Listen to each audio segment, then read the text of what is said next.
Well, hey friends, this is Jennifer, and this is the Jennifer Allwood Show, the podcast for women who want to find freedom in both their life and in their business. I own a multi-7-figure-a-year coaching business. I'm also a certified life coach. So I have the honor of helping thousands of women every single month make money in the online space and help them to get unstuck from whatever is holding them back, all without sacrificing their faith or their family. In this show, you're going to get the very best life and business advice, always with a healthy dose of Jesus. So buckle in, my friend. I'm so excited that you are here. Hello, friends. My name is Nell, and for those of you who don't know me, I am the Director of Operations here for Team Allwood. Now, Jen is taking a little break from the podcast this holiday season, and we have carefully picked some episodes that are really worth another listen, especially as we head into 2023. Jen has a lot to say on being stuck. In fact, she has a couple of books on this topic. Regardless of the season you're in, stuck is never the way to go. We are not meant to live stuck. Being stuck is also not something that we have to get over only one time. It is kind of a cycle that we go through. Maybe you were stuck, you got past it, but you're starting to feel that same way again. Let's listen in to all Jen has to say on this topic. You got to keep things moving, both in life and in business. You cannot afford to get stuck and stay stuck. We were never intended to stay stuck. Now, as you know, I coach thousands of business owners every month in business. And there are times when some people get stuck. There have been times when I have gotten stuck in business.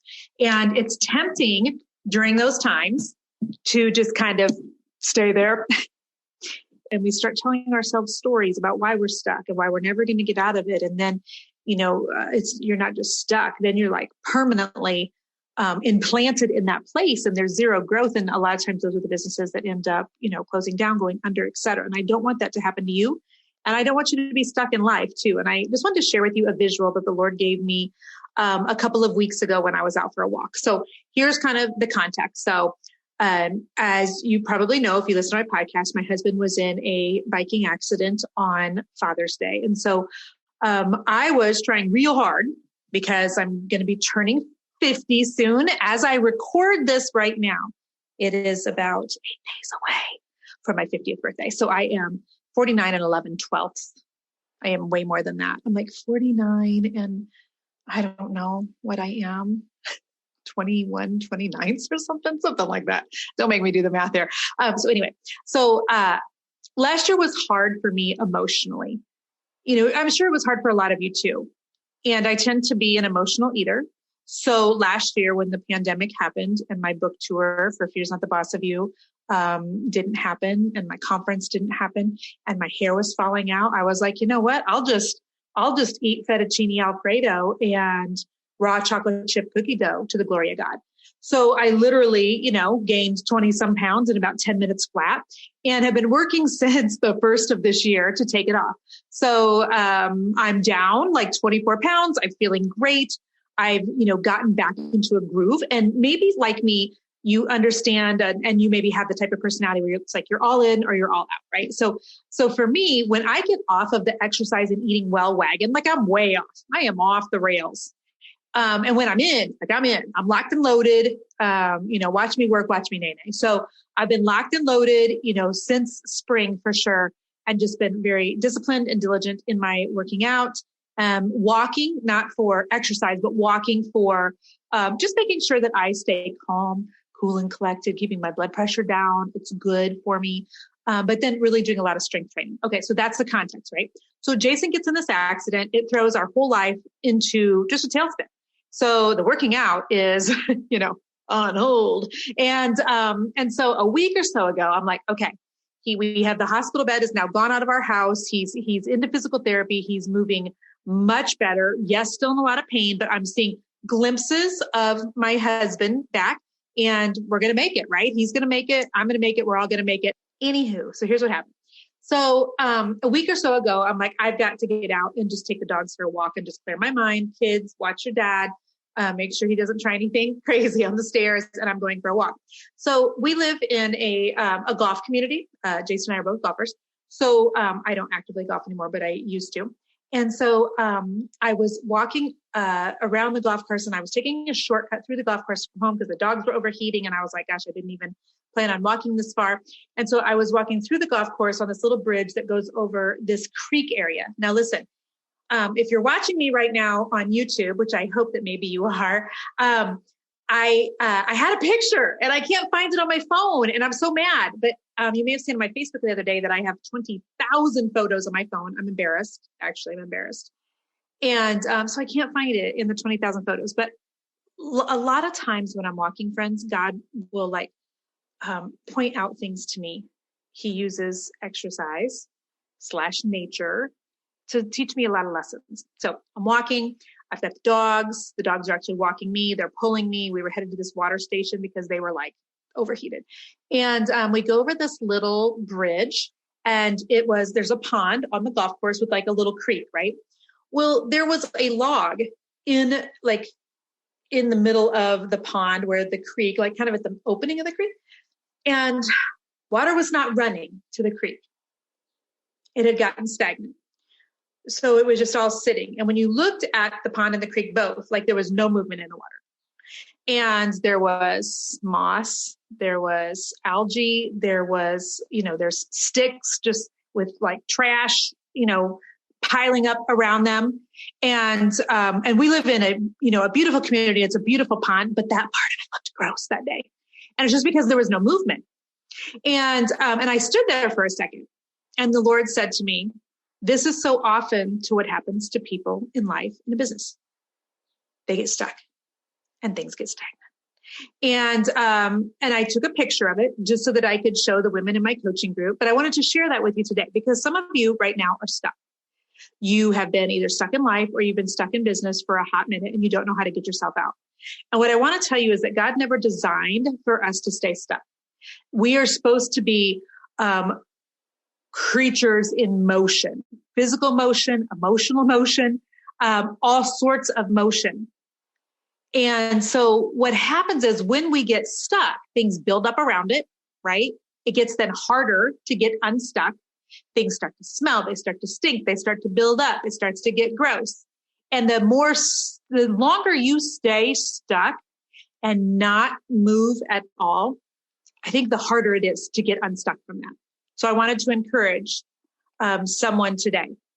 That pond area, that area right there, it had the log, it had the leaves. It was not good. It was gross. And I don't want that to be a visual for anything going on in your world, whether life or business. Okay. So I want you to remember a couple of points there. Number one, God created us for motion.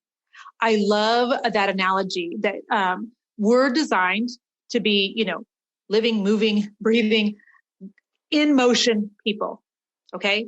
And I love, is it Joyce Meyer or is it Steven Furtick? One of them says that God can't do anything with a parked car, meaning you have to be doing something. There has to be some movement.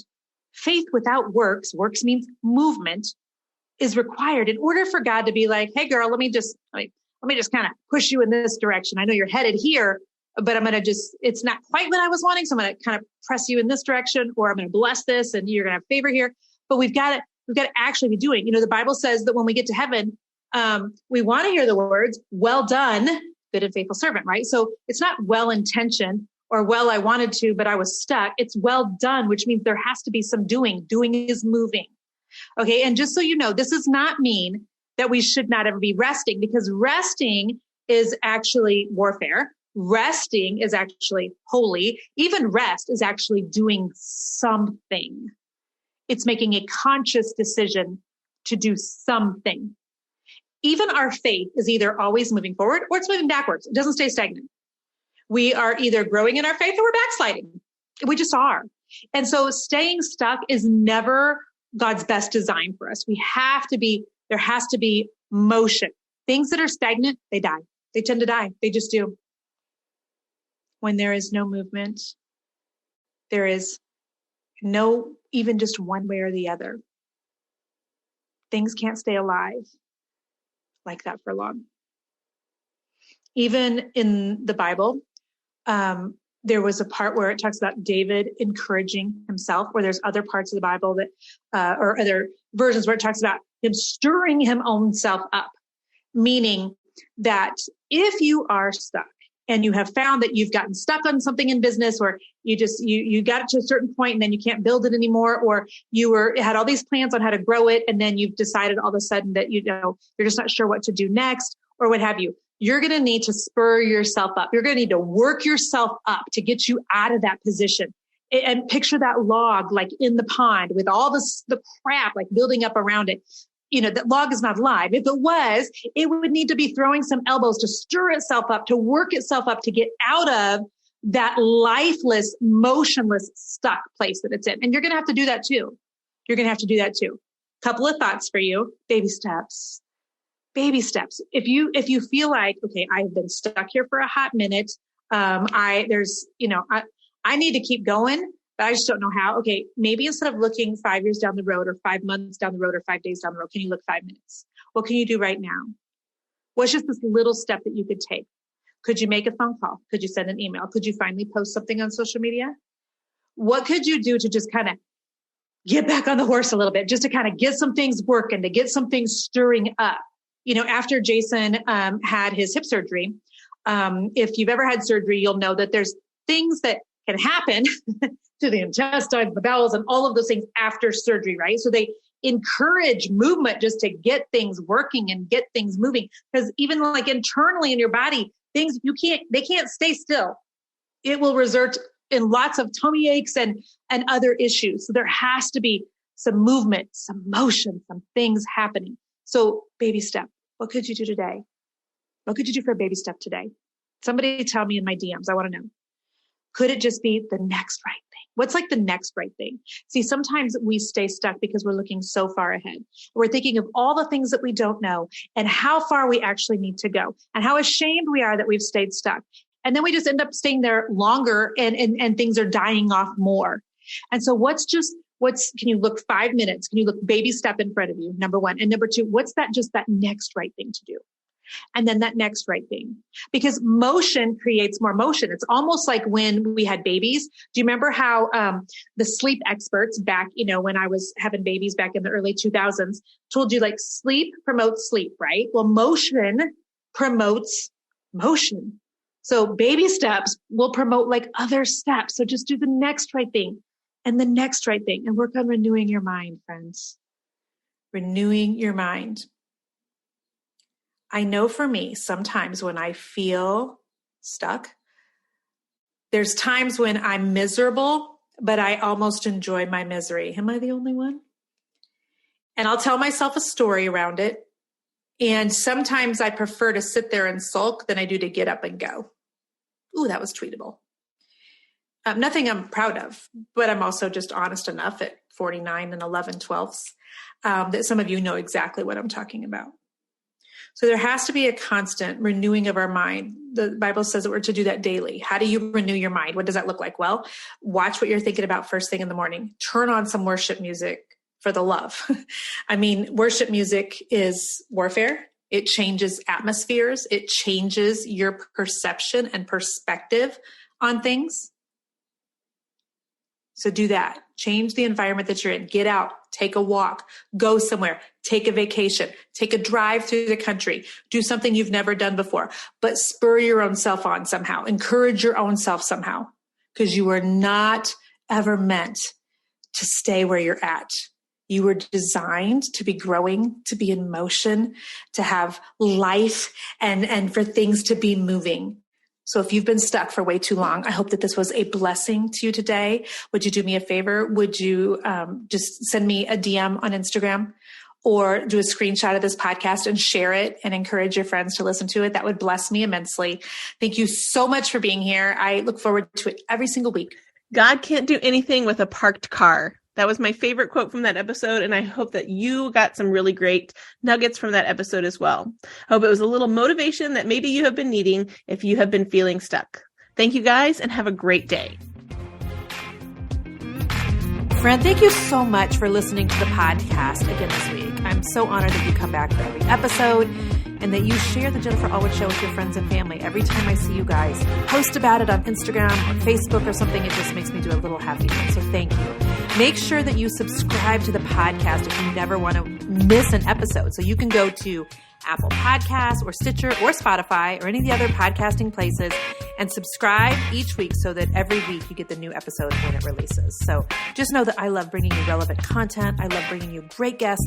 And one of the ways you can help us here at Team Allwood is by leaving the podcast a review. So if you have just a second to do that, would you go over and leave a review for the Jennifer Allwood Show?